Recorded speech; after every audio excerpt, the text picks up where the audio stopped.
What is the source of all this existence? I'll try to answer this question in this episode. We are bewildered by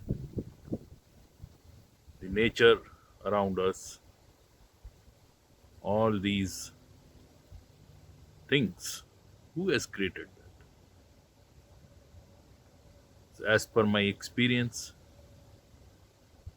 there's only one source, and whatever name we give it, we will not be able to completely define it. We can experience it, and then we know what is the power of that source. So, whether we call it God, whether we call it Him, whether we call it the Supreme, whether we call it consciousness, whether we call it awareness, give it any name, but it is the only thing that ever existed, that exists, and is going to exist. And that is the source of everything. Today, let's try to answer the question, what is consciousness? So, again, consciousness is a word that we have coined for that phenomena which we cannot understand actually. It's one of the names given to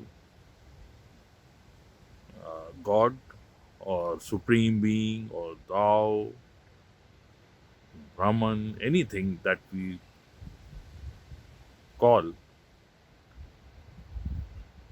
that one thing which we are all part of. So, consciousness is another name given to it.